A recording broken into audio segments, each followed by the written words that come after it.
É o terceiro maior crime do mundo. 50 milhões de pessoas sendo vítimas de tráfico de pessoas. Eu já vi homens com armas enormes. Não tive como reagir porque já tinha arma, né? Vem o aliciamento, o engano, a fraude. E a minha passagem foi comprada no domingo pra viajar na segunda. Pra não dar tempo nem de eu pensar e voltar atrás, né? Ele queria tomar meu passaporte. Se alguém pedir o seu passaporte, tráfico de pessoas. E aí foi que o terror começou pra mim. Choque elétrico, espancamento. E se você fugir, eu vou matar sua mãe. Eu passei esses 2 dias sem comer nada. Um cativeiro de pessoas que não conseguem sair. Todos os anos, milhares de pessoas desaparecem no mundo. Muitas delas caem nas mãos de uma rede silenciosa e cruel, o tráfico humano. Recentemente, depois de casos tomarem uma grande proporção, o tráfico humano entrou em pauta nas grandes mídias. O tráfico humano é uma das formas mais cruéis de exploração que existem. E o mais assustador é que ele acontece o tempo todo, em lugares muito mais próximos do que a gente imagina. Muitas vezes, as vítimas não são sequestradas, elas são enganadas. São pessoas que estão em busca de uma oportunidade melhor de vida e acabam presas em uma rede de abuso, coerção e medo. Para entender melhor esse tema, eu conversei com a Cynthia Meirelles, da ONG The Exodus Road, que trabalha com resgate de vítimas e combate ao tráfico de pessoas em vários países. A conversa com ela vai ser o esqueleto desse vídeo, mas além da visão técnica e profissional, eu também ouvi quem viveu isso na pele, como o Lucas e o Felipe, que foram levados ao Sudeste Asiático e ficaram presos em um esquema de tráfico humano no Mianmar. Também teve o caso do Alan, que passou por exploração sexual na Itália, e a Nayara, que veio para a Europa para ser au pair e acabou em uma situação de cárcere privado. Esse vídeo é sobre o que é o tráfico humano, como ele acontece, quem são as pessoas mais vulneráveis e, principalmente, como é possível sair dessa. Hoje eu estou aqui com a Cynthia Meirelles aqui da The Exodus Road. Eu sou a diretora da Exodus para o Brasil, então a gente é uma organização sem fins lucrativos que atua no Brasil no enfrentamento ao tráfico de pessoas. Conta um pouco como é que você começou a trabalhar com tráfico de pessoas. Eu comecei a trabalhar para a Exodus há 5 anos, quando eles me convidaram para iniciar esse trabalho no Brasil, e foi um trabalho iniciado no Brasil com o foco de trazer capacitação, informação para a população em geral, e também a gente acabou desenvolvendo uma capacitação para os agentes de segurança do Brasil, então para as polícias, um curso feito por especialistas do Brasil, para os especialistas do Brasil, para que eles possam identificar, tipificar corretamente o que é o tráfico de pessoas no Brasil. E também a Exodus tem feito campanhas de prevenção no Brasil para alertar a população em geral o que é e como acontece o tráfico de pessoas. Então isso é um problema global, né? Quando a gente para pensar nisso assim. É um problema global, é o terceiro maior crime do mundo, que hoje a gente tem aí 50 milhões de pessoas sendo vítimas de tráfico de pessoas. Crime 50 esse milhões? 50 milhões de pessoas, e desses 50 milhões, 1/3 são crianças. Então, a gente está falando de um crime que é preocupante, perde apenas para tráfico de drogas e tráfico de armas. Nossa, é um número assim que é difícil até a gente colocar em perspectiva, né? É muita gente. Eu ousaria dizer que esse número pode até ser maior devido à subnotificação do crime, devido à falta de conhecimento sobre o crime. Então, existem muitas pessoas que elas desconhecem o que é o crime e, às vezes, elas têm um conceito equivocado de como é o crime. Para começar, eu quero te mostrar um caso que parece inofensivo.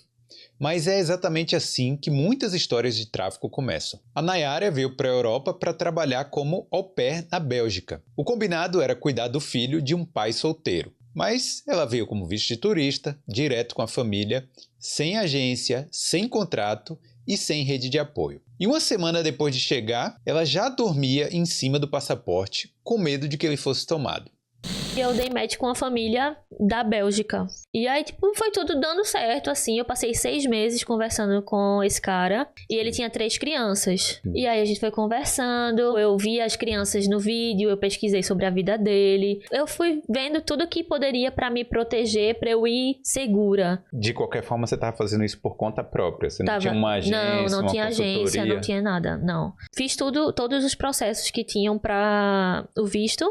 E aí ele falou assim, tipo, olha, eu vi que se você vier como turista, você pode mudar o visto aqui. Tem esse acordo que quando você vai como turista, você pode mudar o visto para au pair na Bélgica. Aí eu falei, tá dando errado toda vez, então eu vou como turista e lá eu mudo meu visto. Eu acho que tem toda uma mentalidade de que o tráfico de pessoas é uma van preta, uma van branca que vai parar na frente de algum lugar, vai agarrar a pessoa e jogar ela dentro dessa van e ela vai desaparecer.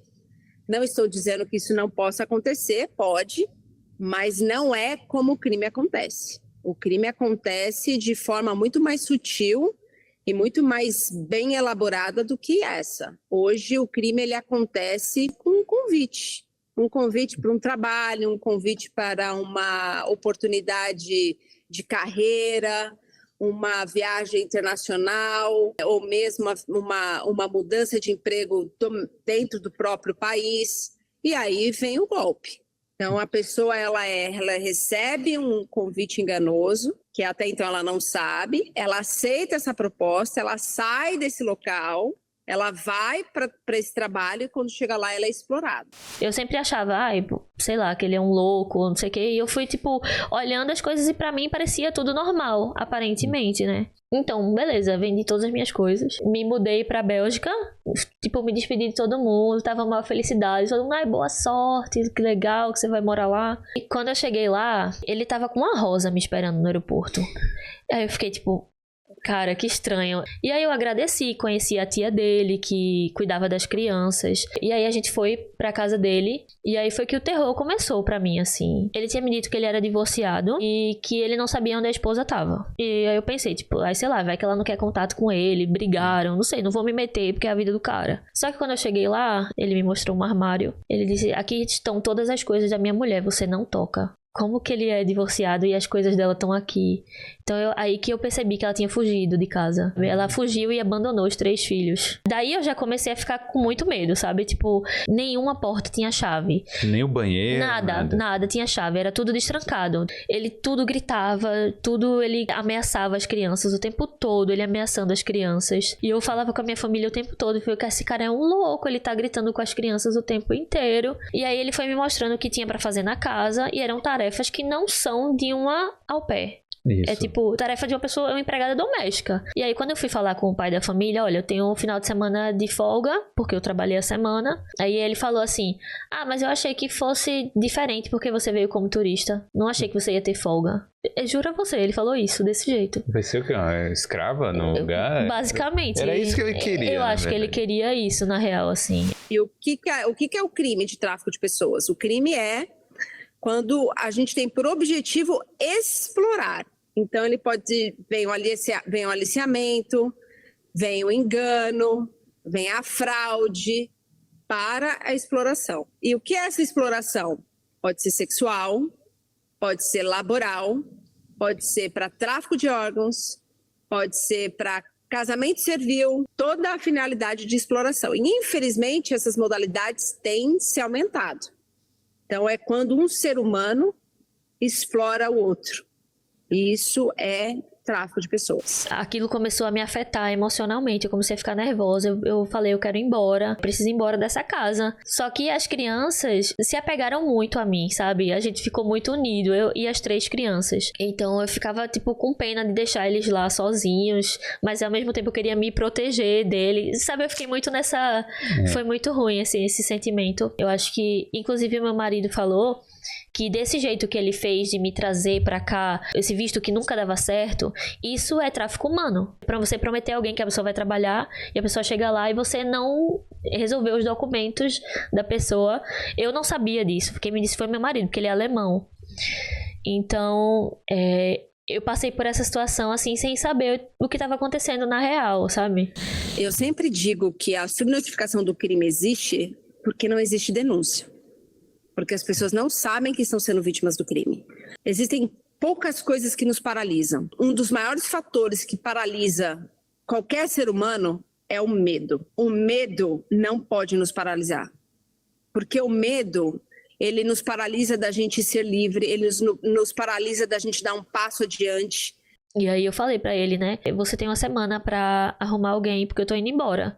Aí ele fez, onde é que você pensa que você vai? Você não vai pra canto nenhum. E aí ele trancou todas as portas da casa, tipo, assim, que davam pra acesso à rua. Ele queria tomar meu passaporte. Só que eu falei pra ele, eu não vou te dar meu passaporte, esse é meu único documento aqui, eu não vou te dar. E aí, como as portas não tinham chave, né, as portas de dentro de casa, eu dormi com o passaporte embaixo do meu corpo, assim. Sim. E aí eu coloquei uma cadeira na fechadura, porque caso ele tentasse abrir, eu ia escutar a cadeira balançando, né? Ele disse, você vai voltar pro Brasil, aqui na Europa você não fica. Eu falei, eu tenho um lugar pra ficar. Ele, não, eu vou botar você de volta num voo, você vai direto pro Brasil. Eu passei esses 2 dias com a porta fechada, sem comer nada, porque eu fiquei com medo dele botar alguma coisa na minha comida e eu desmaiar, sei lá. Eu tinha medo de tudo. Eu não fiz nenhuma denúncia porque eu não tinha contato de nada. Na época, tipo, eu não sabia nem como eu ligava pra polícia lá na Bélgica, sabe? E como ele disse que ia me mandar de volta pro Brasil, eu acreditei que, tipo, isso era a minha saída dali, sabe? E eu também não tinha o que denunciar dele, assim, sabe? Muitas vezes eu já vi falar que brasileiro chama a polícia e com o cidadão que é do país, tipo, tem mais direitos, assim. Ele podia dizer que eu fiz alguma coisa com as crianças dele. Como é que eu ia provar? Eu não tinha como. Não, o certo seria sair o mais rápido possível. Exato, eu queria isso. Eu denunciei ele dentro do grupo de brasileiras de au pair na Bélgica. Porque tem lá famílias perigo, que são as famílias que fizeram alguma coisa com a au pair ou que deu muito errado. E aí eu denunciei lá nesse grupo de au pairs na Bélgica. Isso é bom falar, né? Porque Sim. então é um grupo do WhatsApp, do Facebook? É do Facebook. Felizmente, ela conseguiu sair dessa situação. Mas o que ela viveu mostra o quanto a vulnerabilidade e a desinformação podem ser portas de entrada para o tráfico humano. Casos como o da Nayara são mais comuns do que parecem, especialmente entre pessoas que viajam com promessas de trabalho, estudo ou intercâmbio, sem checar a legalidade da oferta. Por que os brasileiros são tão vulneráveis assim? Será que é a condição econômica do país? Eu acho que é uma combinação de vários fatores. É a combinação da vulnerabilidade socioeconômica, é a combinação da vulnerabilidade emocional, muitas vezes, e ela atinge pessoas, infelizmente, que estão mais suscetíveis a aceitarem uma proposta boa. Então, a pergunta é, as propostas hoje do Sudeste Asiático, elas vão de 2 a 5, 6 mil dólares por mês. Quem no Brasil ganha de salário hoje minimamente 10 mil reais. Então, entra a vulnerabilidade econômica do salário, da proposta. Mas é o emocional também, porque a gente vê pessoas que são formadas, que têm formação, mas aí é aquilo, eu sempre tive o sonho de trabalhar fora, eu sempre tive o sonho de viajar, de conhecer o mundo, de desbravar lugares. Foi meu amigo que indicou, então por que não ir? Eu quero ter essa experiência. Então, é uma combinação de vários fatores. Mas existem situações ainda mais extremas, quando a pessoa é levada para outro país, perde completamente o controle sobre o próprio destino e vira mão de obra forçada. Foi o que aconteceu com o Lucas e o Felipe.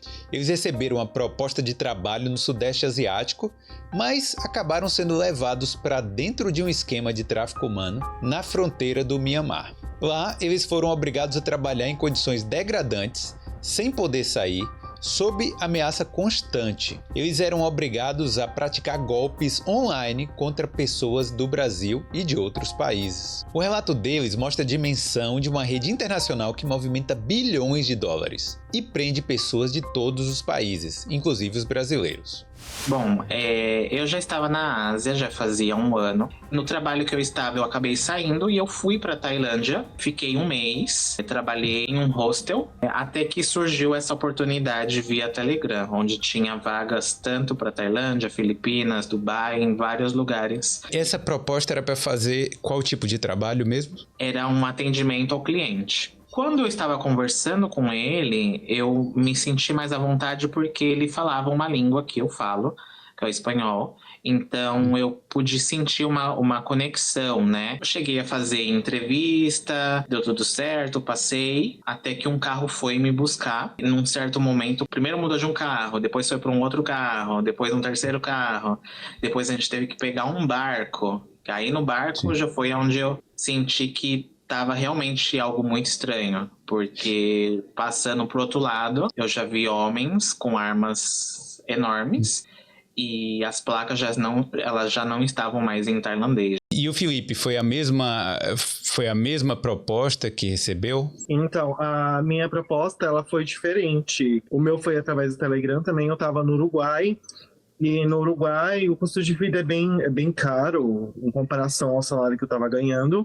E aí eu recebi também a proposta para trabalhar na Tailândia, só que com call center. O que foi me oferecido foi um salário de $2.500. É um salário muito bom, né? E claro, né? Gostei bastante. Sim. Todo o trâmite que aconteceu com o Lucas aconteceu comigo também. Só que o do Lucas, ele foi de carro. O meu, eles pagaram a minha viagem para Tailândia, porque eu tava no Uruguai. Chegando lá no aeroporto de Bangkok, eu fiz uma viagem de 8 horas até Mae Sot, dormi no hotel até umas 8 horas da manhã. Desse hotel me levaram para uma casa onde que só tinha gente que falava tailandês, nenhum deles falava inglês. De lá dessa casa me levaram até um campo de futebol. Eu lembro dessa parte, que era um campo batido de terra e lá tinha pessoas armadas. Eu não reagi, não tive como reagir, porque já tinha arma, né? No caso, o Lucas e o Felipe que fizeram a entrevista, eles só se deram conta quando eles já estavam lá naquele momento e vendo pessoas armadas na frente deles e já estava dentro demais, já estava muito profundo para conseguir sair naquele momento, né? Eu acho que a gente precisa ter mais campanhas falando sobre o que é o tráfico, do alerta de que eu sempre digo para as pessoas, ainda quando elas viajam, jamais, em hipótese alguma, dê o seu passaporte na mão de ninguém. Se alguém pedir o seu passaporte, tráfico de pessoas. Porque isso é cercear a liberdade da pessoa. Então, ela sem passaporte, ela não sai do país, ela não faz denúncia, porque o RG não funciona na Irlanda, o CPF não funciona na Irlanda, o único documento que funciona na Irlanda é o passaporte. Então, a gente precisa ter essa ideia. O Felipe e o Lucas, na hora que eles entregaram os passaportes, as pessoas armadas, ali já foi o momento que eles perceberam que eles tinham entrado numa roubada. A pessoa estava te oferecendo ali um trabalho, estava te oferecendo uma oportunidade que vocês queriam, então não era algo que... Não te prometeram nada fora do normal. Então foi uma coisa que realmente dava para cair mesmo, porque era uma coisa que vocês falaram, bom, isso parece normal, né? Bom, para mim pareceu porque eu já estava na Ásia e era o salário realmente que eu recebia. O pessoal fala, vai me oferecer $2.000, você acha que eu vou acreditar? Uma pessoa estando no Brasil que nunca trabalhou com isso, realmente pode ser que não vá acreditar, mas como eu já tive essa experiência antes, era só um novo trabalho, entendeu? Parecia. Porém, infelizmente, não foi assim.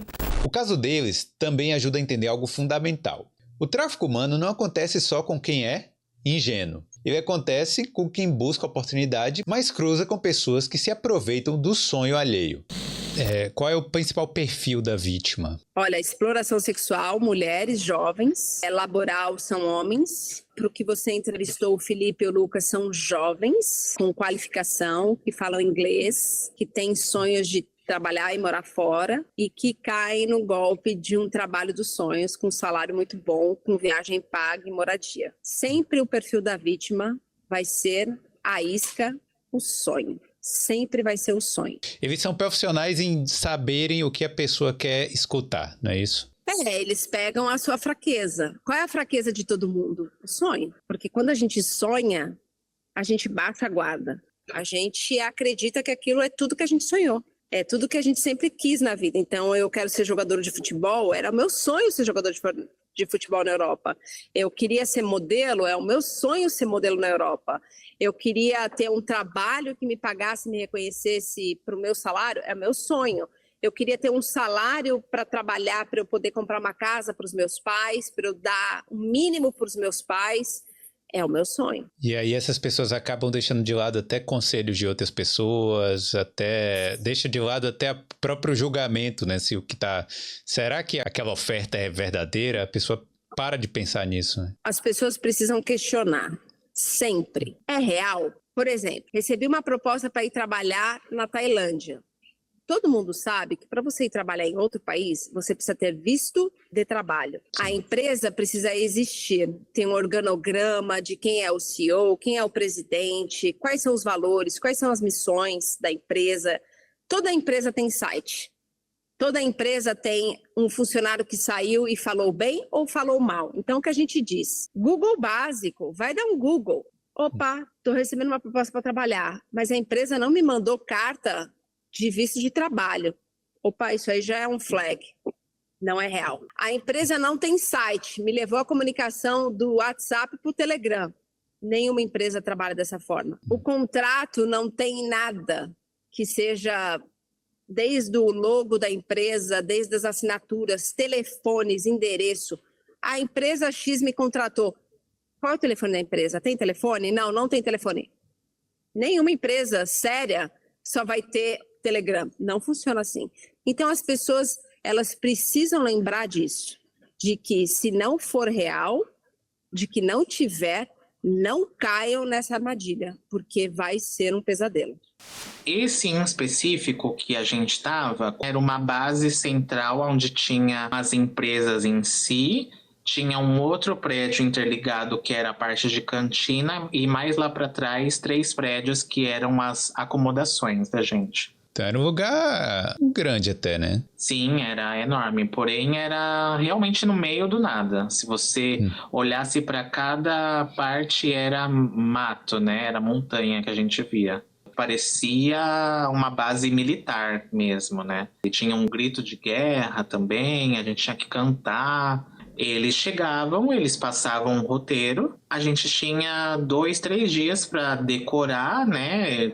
Colocar na nossa cabeça que nós éramos aquela pessoa a partir daquele dia e que a gente tinha que começar a aliciar pessoas, mas não com essa palavra de aliciamento, como clientes que a gente tinha que criar relações de amizade ou amorosa com eles, que no fim das contas eles tinham que ajudar dando o dinheiro deles pra gente. Porque eles eram pessoas da Europa, de países muito desenvolvidos, que tinham casas, trabalhos muito bons, então eles tinham muito dinheiro para poder dar pra gente. Por que eles vão guardar para eles se eles podem dar pra gente que era um Zé Ninguém, né? Não tinha dinheiro para nada. Eles falavam mais ou menos dessa forma. Quantas horas por dia vocês trabalhavam? Era de 22 a 17 horas por dia. Caramba! Todos os dias. Eu só descobri quando eu sentei na frente do computador, eles me deram um roteiro e falaram, você vai fazer isso. Fiquei lá durante, acho que foi 5 dias, escrevendo o roteiro, né? Que é o roteiro do golpe que nós aplicávamos nas vítimas. Mas era isso, era totalmente uma loucura. Essas pessoas que fazem isso, eu não sei o que se passa na cabeça delas, porque elas falavam que a punição que nós recebíamos era boa pra gente, pro nosso aprendizado. Sabe um culto de igreja? Sim. Eu me sentia no culto de igreja às vezes, porque aí levantava todo mundo, aí ficava lá o tradutor falando. Eles tentavam fazer uma lavagem cerebral pra no fim vocês gostarem de estar ali. Em muitos casos aí, como o Lucas e o Felipe, a gente ficou sabendo de pessoas que já estavam na situação de tráfico humano, ou seja, vítimas, que elas acabavam tendo que recrutar outras pessoas. Como é que isso funciona e por que você acha que isso acaba acontecendo? Onde vítimas acabam chamando outras pessoas para a situação de tráfico humano. Bom, esses dias eu ouvi que Paulo Freire diz que o sonho do oprimido é se tornar o opressor. E trabalhando um pouco no Sudeste Asiático, eu queria entender qual era essa lógica de que as pessoas se petificam. É o amigo que chama o amigo. Um dia eu fui vítima e eu passo de vítima a ser o aliciador. No Sudeste Asiático, essa cadeia da pirâmide é uma questão do lucro, o dinheiro. Qual é a linha que eu deixo de ser vítima e passo a ser aliciador? É a linha da sobrevivência, é a linha da minha ética e da minha moral, é a linha dos meus princípios e valores, né, que eu estou dizendo, ou é uma questão financeira? Eu preciso ter mais poder e eu preciso ganhar mais dinheiro. Então, obviamente, o Sudeste Asiático, eu sempre pergunto para as pessoas que a gente resgatou, para os sobreviventes, se não seria interessante eu equiparar aquela realidade com aquele show do Netflix que é o Squid Games, que você coloca todo mundo ali para sobreviver. E desculpa, Felipe, se eu tiver que sobreviver e você estiver junto comigo e para isso eu tiver que te matar, talvez eu tenha que fazê-lo. Então, existe essa lógica do Sudeste Asiático, que as pessoas elas são ameaçadas, são torturadas, elas precisam sobreviver. No dia a dia, vocês tinham que sentar no computador e aplicar golpes em outras pessoas. Sim, o golpe ele consistia num golpe do amor e depois no golpe abate-porco. Como que funciona o golpe do amor? A gente tinha de 3 a 4 dias para fazer a pessoa se apaixonar pela gente, pelos modelos que nós usávamos, né? E depois que a gente fazia a pessoa se apaixonar pela gente, a gente pedia para ela ajudar a gente a fazer algumas tarefas. Nós usávamos uma plataforma que ela era toda copiada, chamada Wishmal, que era a plataforma que nós aplicávamos golpe. Como que funcionava o golpe? A pessoa ia lá, ela se cadastrava, nós usávamos o link dela para se cadastrar também, e nós fazíamos recarga na plataforma com dinheiro real. Ela precisava só colocar, enviar pedido e ela ganhava uma comissão. E aí que entra o golpe abate-porco. Como que funciona o golpe abate-porco? Para você abater o porco, você precisa primeiro engordar o porco, né? Você precisa alimentar ele. A mesma coisa a gente fazia com as vítimas. A gente dava o dinheiro para ela, para depois ela dar o dinheiro pra gente. E era um dinheiro real mesmo. Elas ganhavam $100, $60. E aí, então, você joga na ganância da pessoa, né? Da vítima. Então, ela vai ganhando, aí ela quer ganhar mais e quando ela acha que vai ganhar uma bolada, ela perde tudo. Eu não estava enganando porque eu queria, eu estava enganando pela minha vida, porque eu tinha que fazer aquilo, porque se eu não fizesse, eu ia ser punido. Não era qualquer uma punição. As punições é choque elétrico, é espancamento, todo tipo de punição severa que você possa imaginar existia lá. Sabe aquele tapete de banheiro para você não escorregar quando você toma banho?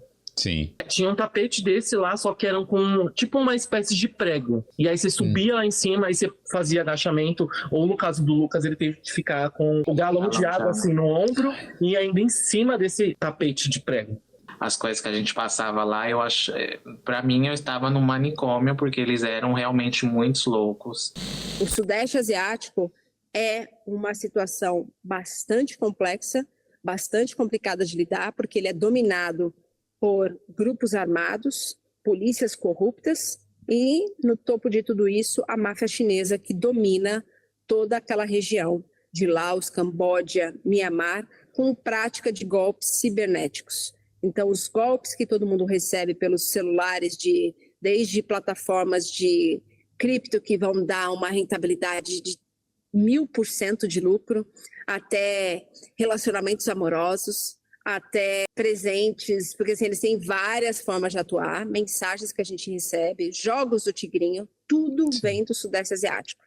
Então, são pessoas que estão ali, mais de 300 mil imigrantes sendo explorados naquela região e, infelizmente, 300 mil. Segundo a ONU e Interpol, são 300 mil imigrantes de várias partes do mundo sendo explorados para tráfico de pessoas. Ali é literalmente um cativeiro de pessoas que não conseguem sair. Uma vez em Mianmar, muito difícil de sair de Mianmar. Então, essa história do Lucas e do Felipe foi uma situação também de muita sorte deles também. Foi muita sorte e o que culminou na maior sorte ainda foi que eles levaram um ator chinês como vítima. E aí isso trouxe toda a pressão do governo da China e da imprensa para liberar esse ator chinês. Então essa foi uma grande sorte deles. Enquanto a gente conversa aqui, o Felipe e o Lucas ainda têm colegas que estão lá. Tinha muita gente lá, traficada. Vocês dois mesmo foram os principais que saíram na mídia, né? Porque saiu na mídia no Brasil, não foi isso? Por isso que o governo estava envolvido? A gente só conseguiu sair de lá mesmo por conta do ator chinês. Ele era bem famoso lá na China e ele foi traficado também lá para Mianmar. E a Cíntia até falou que ele estava no mesmo complexo que eu e o Lucas. E graças a ele que a China, né? A China, querendo ou não, está envolvida também no tráfico humano de pessoas. E aí a China, querendo ou não, queria tirar a reta dela, foi lá e tirou o ator chinês. Quando ele tirou o ator chinês, aí a gente fez o barulho que fez. Com esse ator chinês, o que ofereceram para ele? Uma oportunidade de trabalho também, de atuação. Então, assim, qualquer pessoa pode ser. Ele, como era ator, é uma oportunidade de uma novela aqui na Tailândia. Ele foi e acabou acontecendo nisso. Quando chegou lá, viu que mexeu com a pessoa errada, tentaram limpar, mas aí eles acabaram se ferrando. A máfia deu até dinheiro pra ele voltar pra casa, você acredita? Deram dinheiro pra ele. A máfia chinesa deu dinheiro pra ele voltar pra casa. Que loucura, cara. E com a gente deu só nosso passaporte. E o governo brasileiro teve algum envolvimento nisso? Como é que foi aí o dia da liberação? O governo não ajudou em nada. A única coisa que eles fizeram foi pagar nossa passagem pra gente voltar pro Brasil. Foi só isso, mas quem tirou a gente de lá foi a ONG. Na sua experiência, quando as pessoas que estão nessa situação fazem a denúncia, o que acontece com elas? Tudo depende de onde elas estão.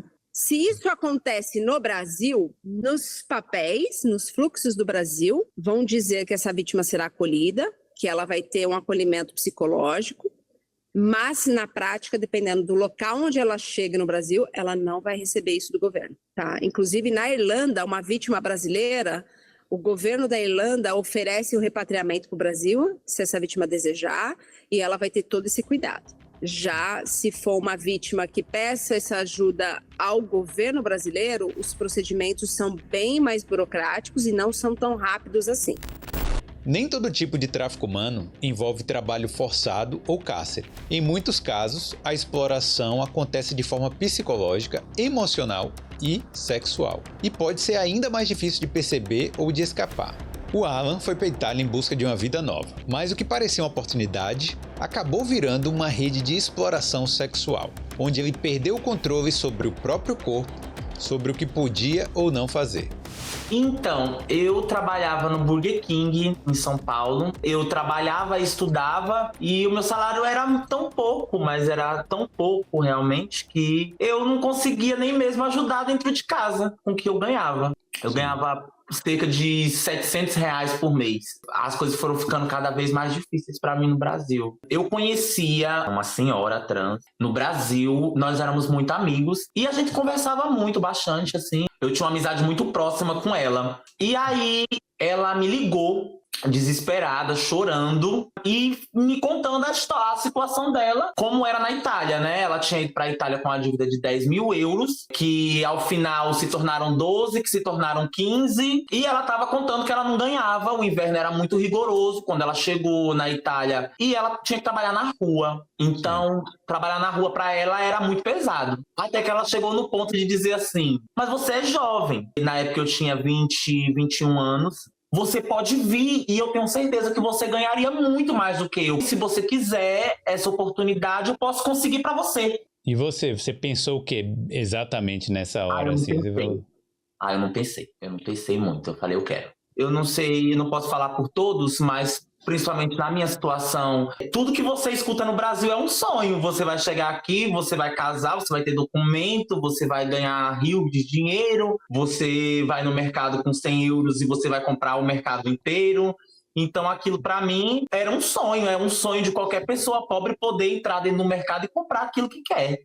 Geralmente, né, o tráfico internacional, ele tem uma característica.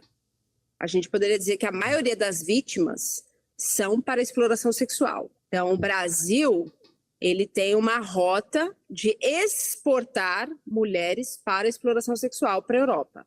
Internamente no Brasil, a gente tem uma rota do tráfico doméstico que a gente vê mais os homens do norte e nordeste para exploração laboral, mas a gente também tem uma população que é extremamente invisibilizada, que as pessoas a gente não sabe, a gente não tem dados, que é a população LGBTQIAPN+, que acaba sendo também uma rota muito explorada. Então, do norte e nordeste para o sul, e quando chegam do sul, aí elas também são levadas para exploração sexual na Europa. Então, na época, eu não pensei nas consequências. Você veio meio que desesperado, então.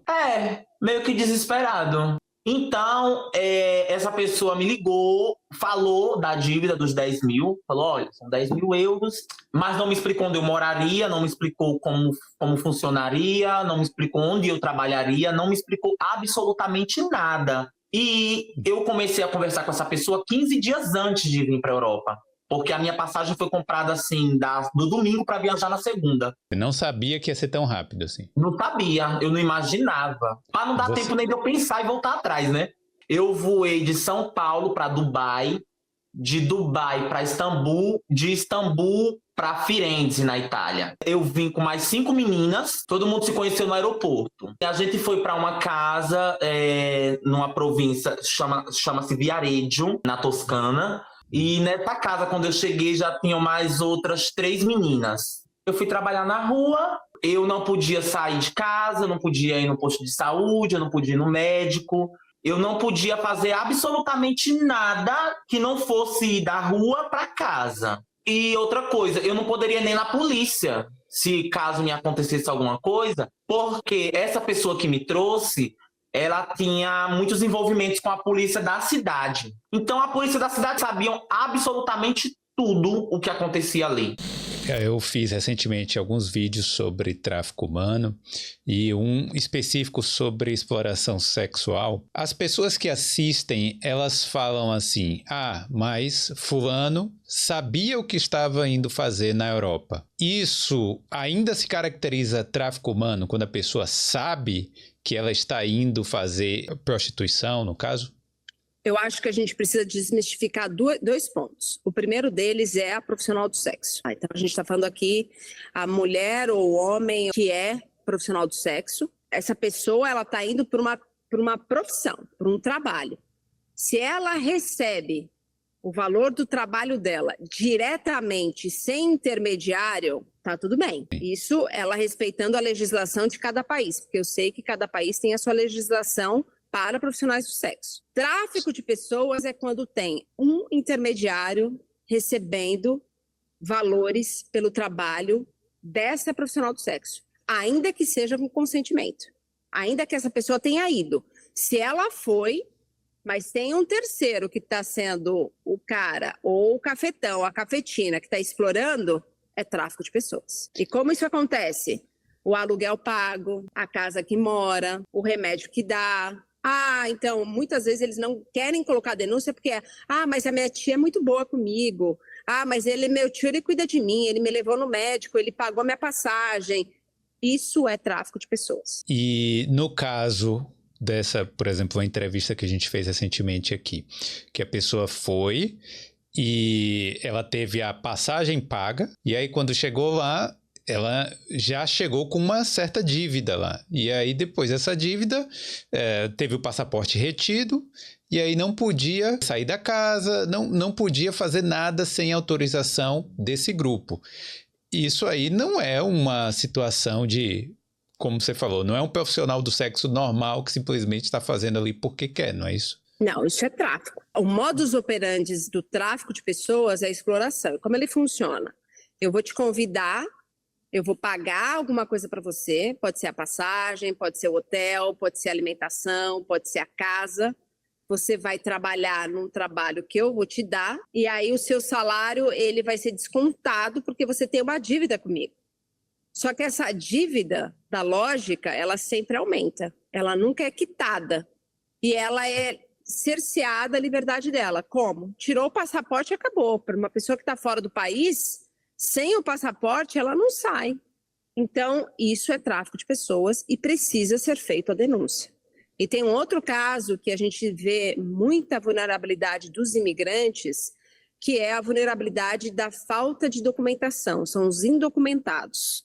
Então, o que acontece? Ele entra no país, ele começa uma vida nesse país, num trabalho que muitas vezes é exploratório, porque ele trabalha num local que ele ganha menos do que o valor que seria de acordo com as leis vigentes do país, e ele não tem como denunciar ou dizer que ele está sendo explorado, porque ele depende do trabalho e porque ele tem medo de procurar as autoridades do país onde está, com medo de sofrer as represárias da imigração.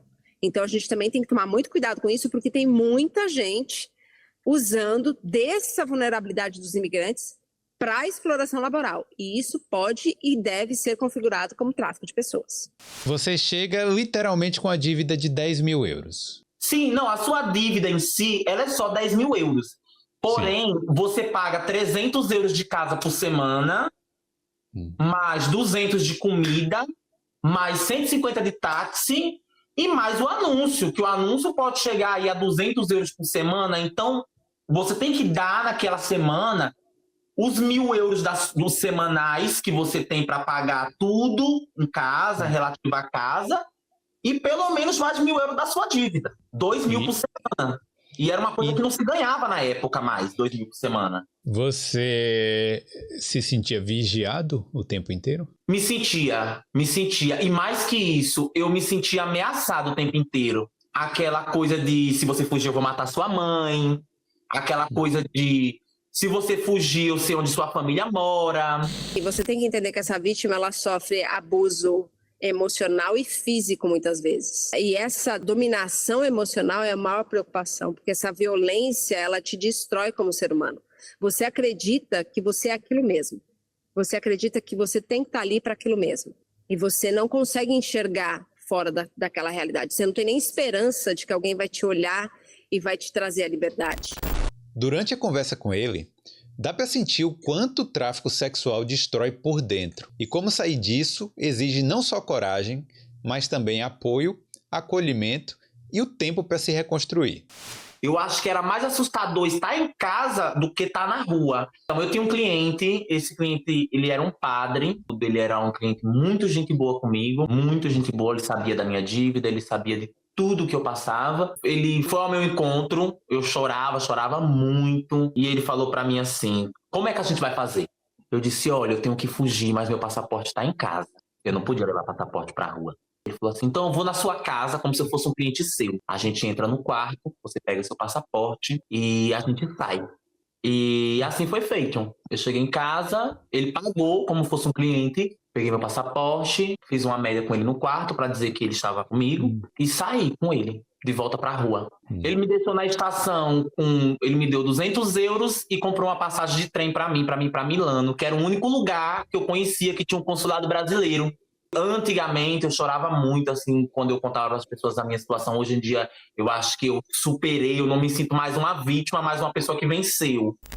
A história do Alan mostra uma das faces mais cruéis do tráfico humano, aquela em que a pessoa é tratada como produto. E também mostra algo fundamental, que é possível sair mesmo quando parece impossível. Você falou aqui numa entrevista sua que o aeroporto é a última chance, né, de salvação de uma pessoa. Queria que você explicasse isso, porque às vezes a pessoa está numa situação que ela recebe um convite para ir para fora e ela fica desconfiada, mas não toma uma atitude, e ela meio que tem vergonha e com medo de cancelar tudo e tal. O aeroporto é realmente a última chance da pessoa antes de sair do Brasil? Eu diria que o aeroporto é aquele último minuto que a gente tem a chance de paralisar e de trazer o alerta maior. Os aeroportos do Brasil, salvo engano, Viracopos, os aeroportos do Brasil, eles não têm sinais de alerta para tráfico de pessoas. Aliás, eu faço essa pergunta para todas as palestras que eu dou, se você sabe qual é o canal de denúncia do Brasil. Se você não sabe qual é o canal de denúncia do Brasil, é porque nós falhamos como sociedade, como governo, em todas as fases. O aeroporto jamais deveria ser minha última opção de alerta. Por quê? Porque se a gente tem um país onde tem campanhas de prevenção, uma população que entende e que sabe o que é o crime, a probabilidade dessa população é mínima de cair no golpe. Então, o aeroporto é quando esse jovem está saindo do país. Eu vou dar um exemplo, um passaporte que não tem nenhum visto, que não tem nenhuma viagem internacional marcada, e a primeira viagem dele é para a Tailândia. Isso já é um baita de um sinal. Para quê? Para que a pessoa da companhia aérea, ou mesmo da Polícia Federal, quando ele vai fazer a imigração, possa fazer a pergunta. Porque assim, a Polícia Federal não vai paralisar a pessoa de viajar. Ninguém tem esse direito de coibir essa pessoa de ir e vir, mas pode ser o alerta. senhor, o senhor está indo para a Tailândia? Com qual é o objetivo da sua viagem? Eu vou trabalhar. Mas, senhor, eu não estou vendo o seu visto, o seu passaporte. Quem está te convidando? O senhor tem certeza? Porque, que eu saiba, a Tailândia precisa de visto de trabalho. Ô, moça, você vai ser modelo na Europa, mas qual é a empresa que está te levando? Você vai ficar em qual local? Qual é o nome da pessoa? Você sabe onde você vai ficar? Você sabe qual é o seu salário? Perguntas assim podem ser um alerta. Obviamente, no aeroporto tem vários sinais. Muitas vítimas, muitas vezes, elas desconhecem o destino que elas estão indo. Em que sentido? Eu estou indo para Paris. Você vai para Paris? E qual é o roteiro turístico que você vai fazer? Não sei ainda. Então, são perguntas que todo viajante sabe. Ele tem um roteiro de viagem, ele sabe onde ele quer ir. Então, essas perguntas poderiam ser sinais de que a pessoa realmente está sendo aliciada. Então, muitas vezes, perguntas como essa, roupas, se ela está indo para um local que é verão ou que é inverno, se ela tem roupas adequadas, se ela tem liberdade de falar, porque muitas vezes ela está com um aliciador, o aliciador fala por ela, o aliciador tem em posse dele o passaporte, é ele quem responde, ele não deixa essa pessoa se comunicar. Então, ele controla essa pessoa. Então, esses são sinais que, desde pessoas da companhia aérea até os seguranças, os faxineiros dos banheiros, eles olham. E principalmente o banheiro, por quê? Porque o banheiro é onde a vítima vai sozinha. Então, se os banheiros tivessem os sinais de alerta, ali também poderia ser a última opção dessa pessoa pedir socorro. Então, são esses sinais que a gente gostaria que tivesse nos aeroportos. Você fala literalmente, tem um cartaz explicando, né? Se você estiver aqui por uma situação estranha ou que você não sabe, alguém comprou sua passagem, alguém está te fazendo promessas, talvez seria interessante, né? Só para abrir a cabeça da pessoa ali naquele momento, não é isso? Ou quando ela ainda assim decidir, que aquilo tenha ficado na memória dela e ela possa ligar e falar, puxa, estou sendo vítima de tráfico. Porque a vítima, muitas vezes, não se vê no papel de vítima de tráfico. Cíntia, se você pudesse abrir os olhos de muita gente que está escutando a gente agora, o que você diria para a pessoa não cair neste tipo de golpe? Eu diria para você desconfiar. Não acredite. Quando a oferta é demais, o santo desconfie. Desconfie. Porque se você desconfiar, você vai investigar, você vai pesquisar e você vai descobrir que você pode estar sendo vítima de um golpe. Então é desconfiar do seu sonho. Tudo que é muito bom não é real. Nada é fácil na vida. Nada vem fácil. Todo mundo sabe que para trabalhar, para ter um salário bom, tem que ralar muito, tem que ter uma proposta. Ninguém chega lá tão rápido. Então desconfie, desconfie e desconfie. E para quem já está nessa situação, qual é a mensagem final para uma vítima de tráfico humano neste momento? Você que está nessa situação, coragem, denuncie, quebre o ciclo. Quando eu escutei isso de uma vítima que a gente resgatou, e ela me disse o seguinte, e isso mudou a minha vida, ela falou assim para mim, você não salvou apenas a minha vida e a vida dos meus filhos. Você salvou a vida dos meus netos, dos meus bisnetos e dos meus tataranetos. Então, você que está nessa situação, você pode salvar muitas vidas. As vidas de pessoas que você nem vai conhecer e as vidas dos seus descendentes que virão. Quebre o ciclo, tenha coragem e denuncie. Muita gente tem o preconceito com as pessoas que denuncia. Então, a pessoa já foi vítima do tráfico humano, acabou denunciando, acabou liberando outras pessoas, acabou saindo dessa vida. E muitas pessoas comuns do dia a dia, além de tudo, ainda tem o julgamento e tem o preconceito ali contra essas pessoas. O que você poderia falar para o público em geral para abrir um pouco a cabeça dessa turma aí? Eu falo por mim, eu acho que é se colocar no lugar do outro. E quando você se coloca no lugar do outro, talvez a dor seja tão grande que você não consiga suportar e talvez crie em você a empatia necessária para você não julgar e para você abraçar e falar assim, eu te entendo, não sei o que você passou, mas eu quero que a gente quebrar o ciclo aqui. Então, acho que tem que ser isso. Vestir o sapato do outro. É isso aí. Cíntia, queria te agradecer. Obrigado aí pelo seu tempo, por esclarecer pra gente aqui mais sobre o tráfico humano. E eu espero que, se a gente conseguir tirar uma pessoa dessa situação, né, com essa entrevista, eu acho que já vai ter valido a pena. Olha, Felipe, obrigada por ser voz, por trazer esse tema. E eu tenho um lema que é o seguinte: se a gente mudar o mundo de alguém, a gente já mudou o mundo. Então, que o seu podcast seja veículo de mudar o mundo, porque você vai estar mudando o mundo de alguém.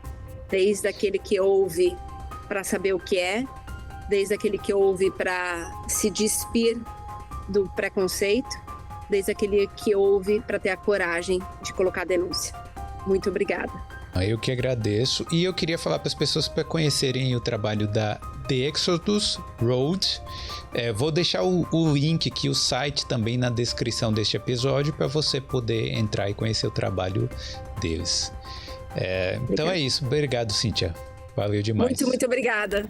O tráfico humano é um crime que mistura engano, abuso e exploração, e que atinge milhões de pessoas todos os anos em diferentes formas: sexual, trabalhista, doméstica. Por trás de cada estatística, existe uma história como a da Nayara, do Alan, do Lucas e do Felipe. Pessoas que acreditaram em uma oportunidade e encontraram o terror. O tráfico humano não é um problema distante. Ele pode estar mais perto do que você imagina. Nas ruas, nas redes sociais, nos anúncios aparentemente inocentes. E existe uma verdade dura que pouca gente fala. É muito difícil resgatar uma vítima depois que ela caiu nas mãos do tráfico humano. Por isso, o melhor caminho é sempre a prevenção. Se você receber uma proposta de trabalho em outro país com um salário alto, mas não fala nem a língua do país, desconfie. Empresa nenhuma vai recrutar alguém que não seja ao menos capaz de falar a língua nativa de onde vai trabalhar. Se você ou alguém que você conhece estiver em uma situação parecida, busque ajuda.